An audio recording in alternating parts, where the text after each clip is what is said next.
Hi, everybody. My name is Adrian Baschuk. I'm a longtime journalist and producer and recently helped start the CNBC Crypto Trader Show with Rand Neuner.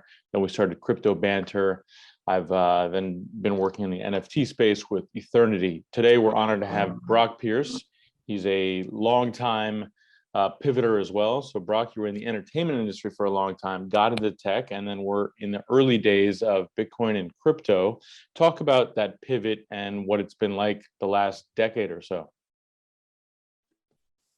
Yeah, well, it wasn't much of a pivot for me. So in my 20s, I started working in digital currency in 1999, and it became my full-time priority in really 2001.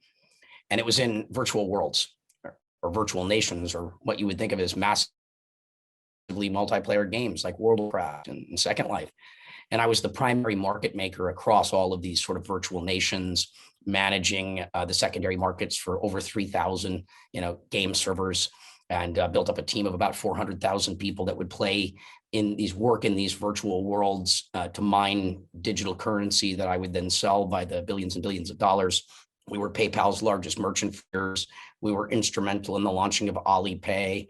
And so we were managing, capital flow, cross-border payments. And, all of this stuff was one of the many precursors that led to Bitcoin. So for me, it was inevitable. Inevitable and always ahead of the curve. So you're talking about virtual worlds, 20 years before virtual worlds is now just becoming a thing. And now we're ahead of the curve in looking at what's going on in Latin America. So we were just recently in El Salvador. There was obviously the news that the strike team in Bitcoin Beach had been germinating Bitcoin and Bitcoin usage in El Salvador. The president took hold, and there was this momentous moment, so to speak, when the crypto community really focused its sights and its efforts on El Salvador. How did this trip and this delegation come about? Where did you set your sights on, and how did this sort of start to happen? It really began in Washington, D.C. with the El Salvadoran ambassador to the United States, right? Yeah, so I'm in Ibiza on a farm that we've been developing the last 4 years, and we're experimenting with new forms of governance. And so this was a rune that we've been building. And so Craig Sellers, who co-founded Tether with me, is one of the partners in the farm who's living here. My buddy Jonathan, who's financed many great projects, and then before that, like Instagram and partner Benchmark was here. Bunch of different people. Taryn, chairman of Casper, is here with us. A lot of my team is here. And guys like Gavin Wood and a bunch of others are partners in this property. So it's like a crypto farm in Ibiza. And so I'm here on working in this lovely environment that we've been building. But yeah, so El Salvador, I ran for president of the United States. Yeah, please forgive me for the, we'll hopefully have like Starlink or something better soon. But I ran for president of the United States of America as an independent candidate last year. And I've been very involved in informing governments and government officials and explaining what this is, right? It is human nature to fear that which we don't understand. And we conquer fear with knowledge. And so I try to educate and inform, and I only really take on missions that no one else will or can. And so in 2015, I saw enough trade organizations, and my work with the Bitcoin Foundation of like distributing all of its authority was complete. I'm like, all right, great, others will handle this. But on the presidential campaign, I was talking to state legislators, federal legislator, House, Senate, et cetera, et cetera. And what I realized is most of these people no one had ever talked to them. No one had ever informed them as to what we're doing and what the benefits are and why this is so important to the world. And I know I got very involved, and then I was talking to ambassadors from many different nations, talking to their heads of state, organizing trips. And then at the Bitcoin Miami conference, obviously the president made their major announcement that Bitcoin is going to be legal tender and all this sort of stuff. And so the ambassador from El Salvador to the United States came by my house in Washington, D.C. and said, here's what we're doing.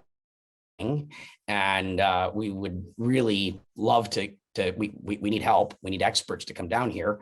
And so I said, okay, great. I'll put together a delegation of the most talented people that are available on short notice, because you're moving so fast. I feel I have to move quickly. And so we organized the trip in 6 days. We were there in under a week, and 30, 40 of us came together, like, just dropped everything to be present. And it was a wonderful thing to trust, but verify, that old Ronald Reagan line. I have to go see things. I have to meet the leadership and understand what's happening to really want to invest, my time and energy and resources. And it was a trip that verified everything that I believed was true. And now I've seen it, and a bunch of us are showing up to support this rollout and to make it as successful as possible. Before we get into results and what happened out of that, out of the trip, talk about the machinations of making that work. I mean, I was on these text threads and WhatsApp groups, and it all literally came together in 6 days. And this person can contribute this person can contribute that. What were the actual machinations of this coming together? The ambassador came to your house, met with you and your wife. She said what, and what then happened? Yeah, so she explained what the president and the president's team intended to do. And, they're doing a lot of this without deep domain expertise, without, a lot of relationships with those that can bring direct foreign investment, those that can bring teams, education, advocacy, infrastructure development. Like they said, we need many of good people to come down here as fast as possible to assist us with this rollout. We need it to be successful. And so normally I would have months to arrange something like this, but because they were on such a fast track, I said, we just need to do this immediately. And so we did it in under a week, which is, really crazy. And I would just say it was magical that, so many extraordinary people felt called to this mission, that they were, willing and able to drop kind of everything they were doing to go down there. And we were the first formal, delegation to visit El Salvador since the pandemic. The government had closed down, and we were the first group invited by the government, officially to come. And so kind of a cool thing that we were able to check that box of, being the first government, formal invited group into to sit with the government and its various cabinets in the areas that matter. Yeah. Energy, central bank, Justice Department, healthcare, tourism. It was action-packed 2 days. It felt like a week. And we were there really only 2 days. So we covered it, and literally, a lot of us didn't know what to expect.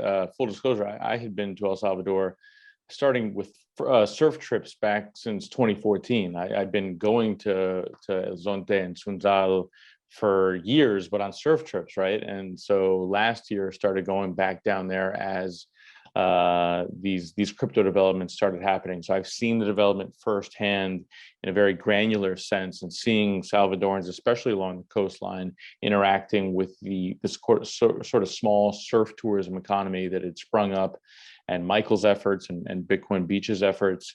But here we arrived to San Salvador, and literally we arrived to the White House of El Salvador, so to speak, the Palacio Presidencial, right? And there was a full-on delegation laid out. Talk about what government ministers were there, and what were they looking to do specifically?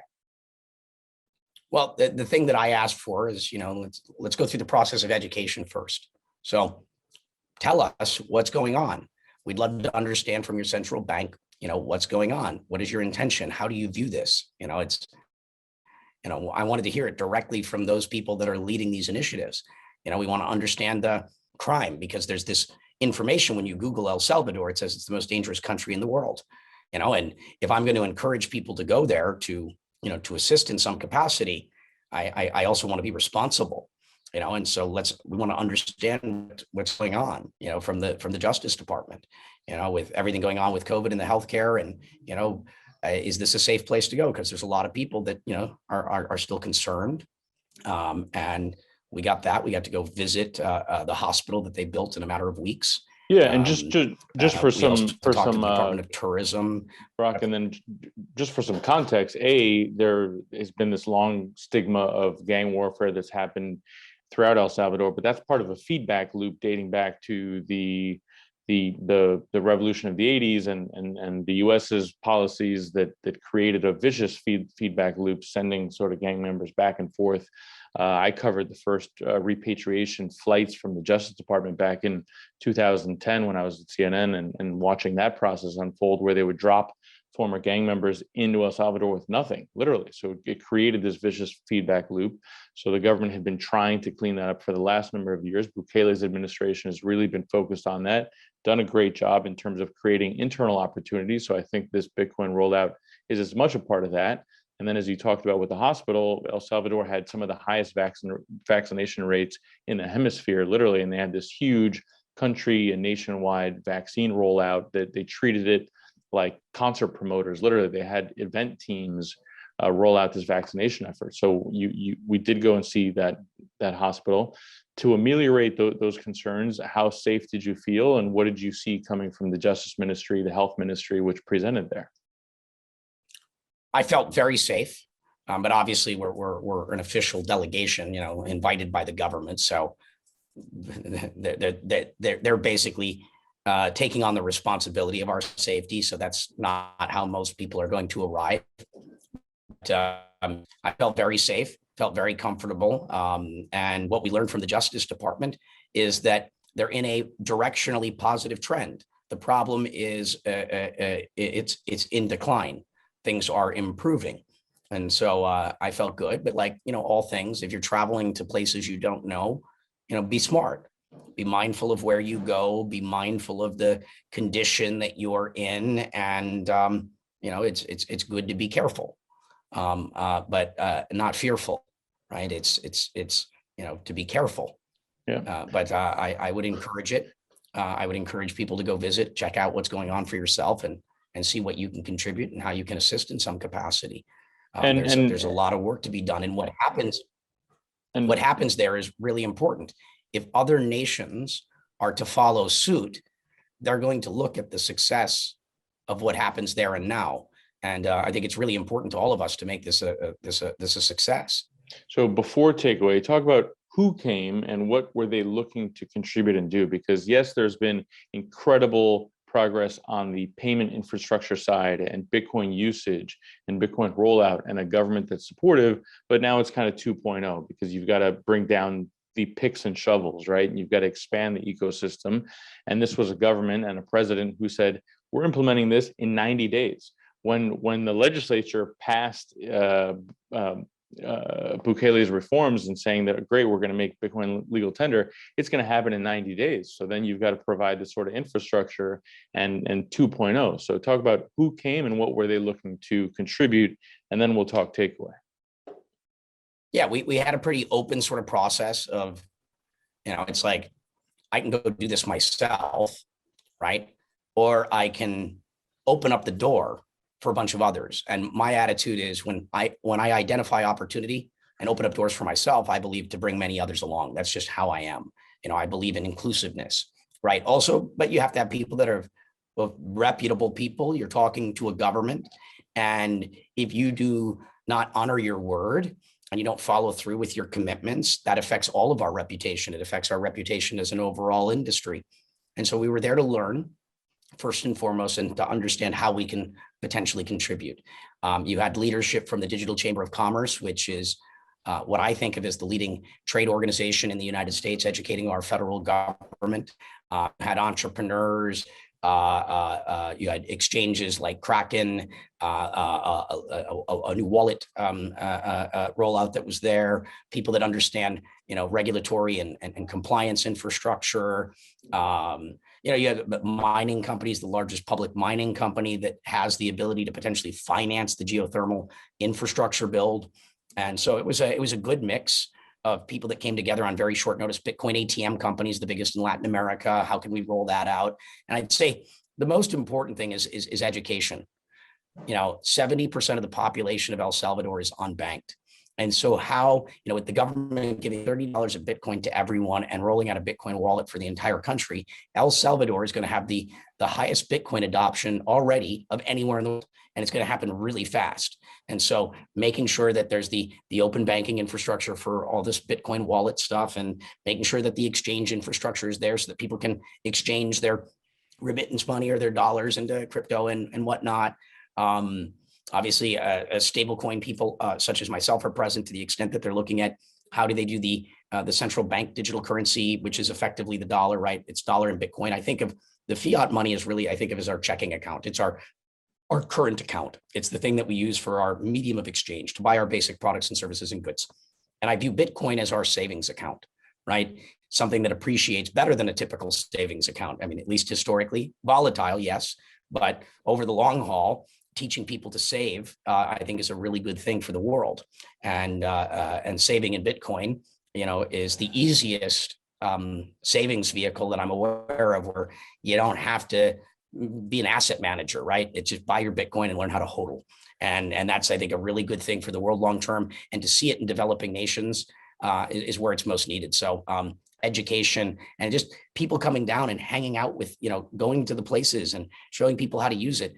That we have to educate an entire nation of people about what is Bitcoin, why does it matter, why should you hold it, what the education piece of this, I think, is the most important part. And thank you so much for showing up. And we should drop a link to the documentary because we not only did we do this trip, but a documentary 45-minute basically film was released within a week of that. So I mean, the Herculean effort and the speed at which this stuff got done. Thank you for showing up. Thank you for making that happen. And again, thank you to Bitcoin Beach and all of the crypto, the members of this community that had been showing up in El Salvador in the years leading up to this event. They are in terms of the members of our community, they're the ones that deserve the most credit. And obviously to the president and to the government for having seen what this is and to have the courage, right? Fortune favors the bold, the future favors the bold, and it's a courageous thing to do something like this. And I'm so grateful to the people that have pioneered this, and to those that have shown up, and to this government, and to the people of El Salvador. I am prepared to do whatever it takes to make this a success, because it really matters. I remember we went to Bretton Woods and we were there for the 75th anniversary, and Galia and team and the Bancor team hosted the 75th anniversary of Bretton Woods, and there was a lot of talk of countries doing this. I remember talking to Jim Rickards, who quoted and said, gradually, then suddenly. Right. So gradually we've been building all these inroads, and then suddenly it happens. So as you said, Bitcoin Beach and Jack Mallers and the Strike team had been there germinating these seeds and building all these rails, especially on the payment side. And now it's time again to bring all the picks and shovels. And here we go. The floodgates are open. What was interesting is that not once or the entire time we heard only Bitcoin, not blockchain. So there were no other blockchains discussed. There were no other rails discussed other than Bitcoin infrastructure, which was great to hear and fascinating to hear. Now let's talk about results and takeaways. So for example, you had Athena blockchain, the biggest ATM operator in Latin America, who was there. What resulted from the trip, and what's happening now?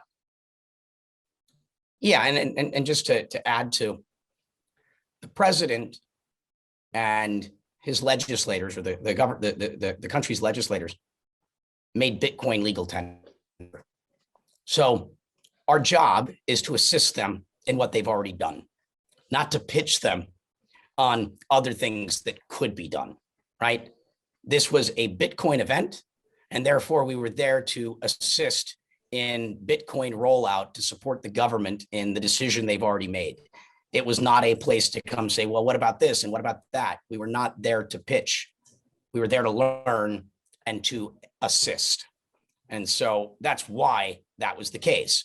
If a nation state had, like Dubai, says that they want every government aspect to run on a blockchain, okay, then we can talk about those other things, because that is the invitation. This was an invitation to assist in what the government already chose to do, which is rolling out Bitcoin as legal tender. And so I think I made it clear, and I think everybody understood this is not a place to talk about any other cryptocurrencies or even other applications really of how blockchain technology can be used. It has to fit in to what the government wanted to see. And so I think that we honored that we showed up in service, assisting specifically with what had been passed legislatively. What's happening is there's some economic, sort of trade zone discussions underway, potential infrastructure build into financing the energy infrastructure around the geothermal for Bitcoin mining. There's ATMs sort of conversations that are going on, donations to bring out test examples of like cargo containers with Bitcoin mining infrastructure being gifted, which we'll have soon, and reports of that. Education, a number of members of this community have gone down, stayed down, been back, stayed, and donating money and supporting and assisting and going around and just teaching people. Many ongoing conversations with the government and government agencies, direct foreign investment conversations, trying to understand the other things that are needed, and stuff beyond Bitcoin, like education and all sorts of areas where innovation and technology can play a role. Just because it's attracting a lot of people beyond just our industry. When you have a leader that demonstrates, leadership, that, is willing to embrace the future for the benefit of his people, that's going to attract a lot of things. It's like, wow, there's an opportunity to really transformation and show what's possible in the world today. And so it's exciting. A major conference should be announced soon, like similar to what was done in Miami, to try and bring everyone down, block out the dates in the last 10 days of September. Can we break some news and make that announcement? Is this official, or is that coming? We should let the organization itself make its announcement. This is kind of a save the date. I don't want to save steal the date. Anyone's thunder. Save the date. There we go. Save the date. Yeah. Date last 10 days, the 20s of September, and for those that are interested in this stuff, I'd also plan on being in New York the week before that. There's the United Nations General Assembly, where I think we're going to talk to 10, 20, 50 world leaders, because they're all in New York for the United Nations General Assembly, and we're going to be trying to have this conversation with as many nation states in a week as we can, and I'm really excited for that. So if you feel called to being part of one of these delegations, we have 25 countries in line. We've got prime ministers and presidents all over the world. I'm building, this was rushed, but now it's forming the roadmap, and we're identifying the people, and this is way beyond Bitcoin or even this technology. This is like technology as a tool for transformation, from food security to energy infrastructure to telecommunication to 3D printing of housing and this and this and this.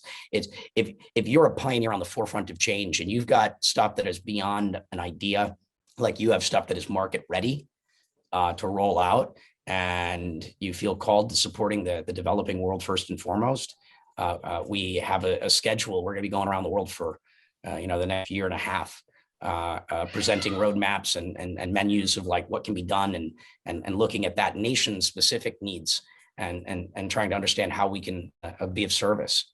So I want to leave audience members with a path to connect, because I believe in having actual results and takeaways from these things rather than just talks. Let's provide a roadmap for action. So at the end of this, let's provide a way for communication and to connect, because that's huge in this industry. I've never been a part of such a fast-moving, results-driven, oriented industry where you can connect with people one-on-one and make things happen.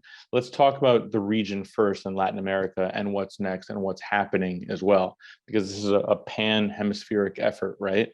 Let's talk about in the here and now. Latin America is long been talked about the best possible training ground and for adoption of Bitcoin, right? Because you've got enough people at that technological adoption level. B, you've got some history of corruption there in governments, and C, and failing monetary systems. Yeah. And C, you've got hyperinflation that has devalued currencies on a hyper level, which has negatively affected millions of people in a huge way, from Venezuela to Argentina, you name it. So what's going on regionally as a result of this seminal announcement by El Salvador? Yeah, so Mexico conversations underway. I had government-related people here from Mexico last night.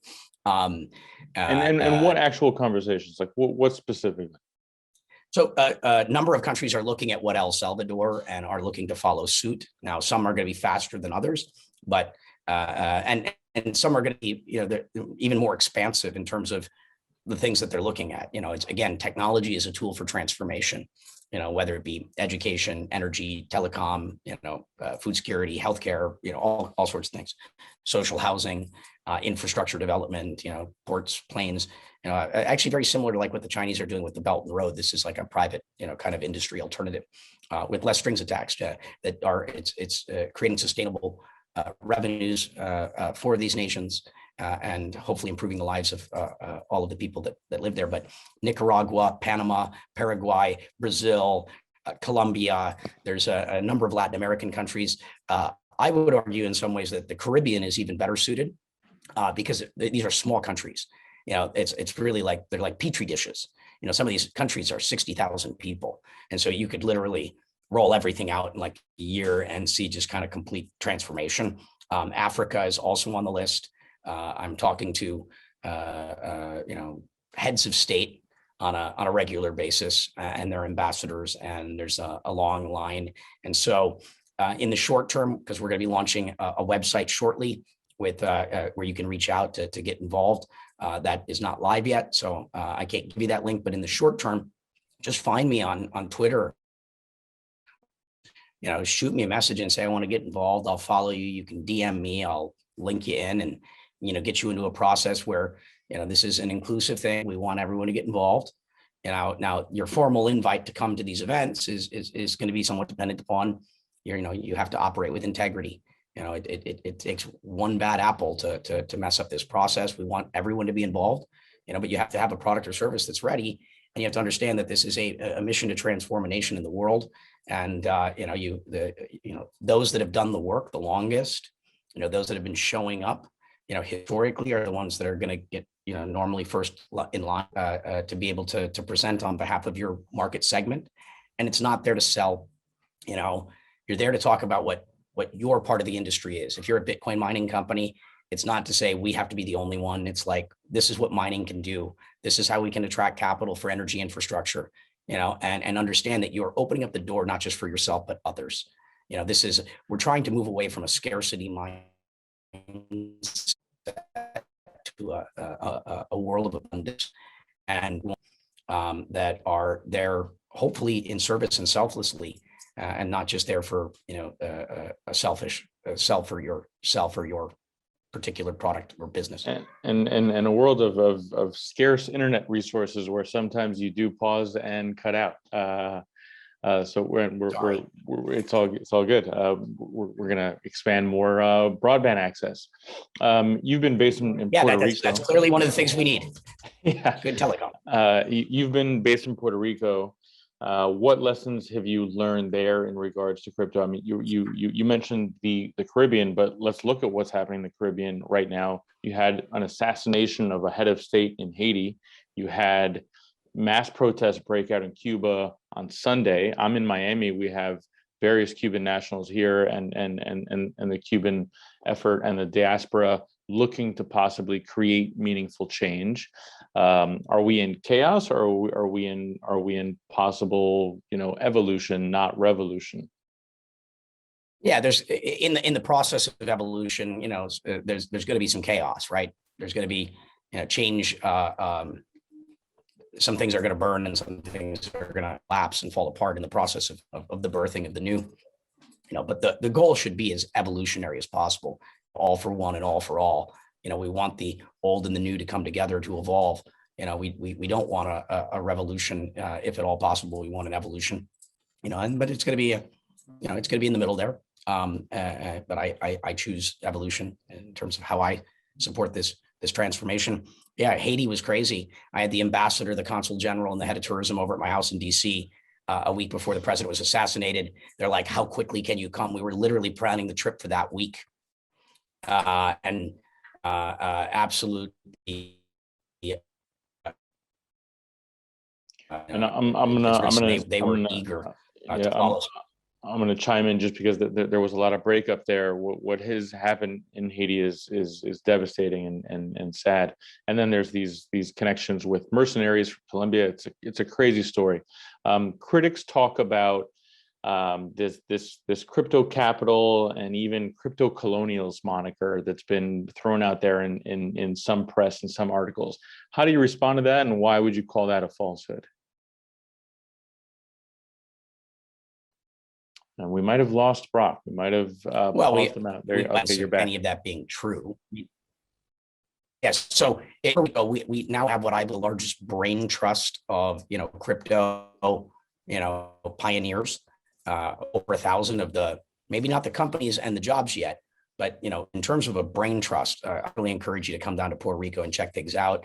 Right after our Basel, December 6th to the 10th, there's going to be a lot of people there, but there's no evidence of colonialism. It's people moving down, getting to learn the island, looking to move their companies there, looking to create jobs there, looking to invest in things that need investment.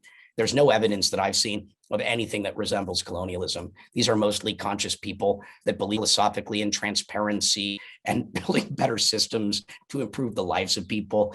I mean, if you're tuning into this and you're part of the crypto community, you understand who we are. We're not we're people that believe in a better world, and we're putting our money where our mouth is and our time and our energy to try and make the world a better place, because we recognize that the old systems need to be upgraded and that it's time for change. So there's no evidence of that, but these are, historically places like Puerto Rico. I've had people come there, starting with Christopher Columbus and onward, that typically don't follow through on the things that they said. And, the Puerto Rican people feel like they've been lied to and taken advantage of for a long time. So that is a natural, legitimate concern. But if you look at the evidence of, what we do, everything is to the contrary. We're for the most part pretty good people that are trying to do good things. And now there's not a ton of evidence.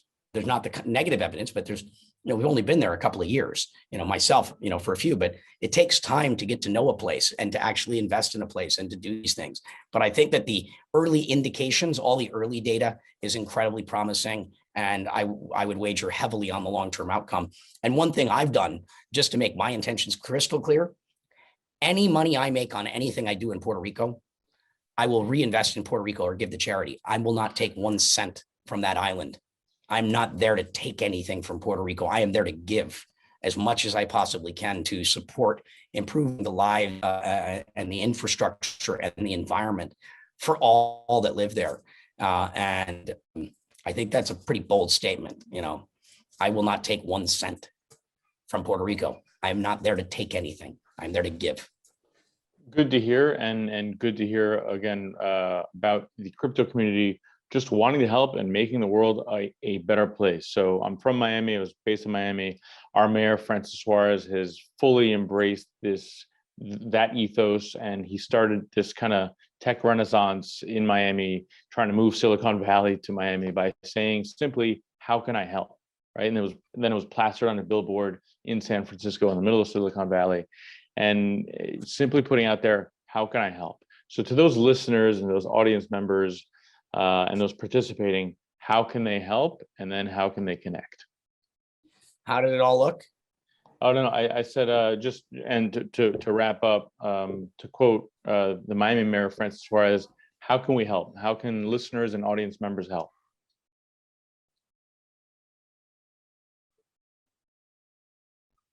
Yeah, so big shout out to Suarez. He's a friend. I've gotten a bunch of time with him. Another incredible leader in the United States, and look at the impact that's having on Miami. I also want to give a shout out to Eric Adams, who just won the Democratic primaries in New York City. He's almost certainly going to be the next mayor, and you've got a real leader there that is supporting innovation as a positive tool for transformation. And to all the other leaders in the world that are stepping up and embracing the future. The future is going to happen to us or with us. So let's get involved and let's co-create the best possible future for ourselves and the generations that follow. Awesome. Links will be coming. You'll be able to tell people what site that is where they can get involved, A, and B, check out that conference in September in Latin America. Yeah? Yes, please. All right. That is it for myself, Adrian Baschuk and Brock Pierce. Thank you, buddy. Thank you.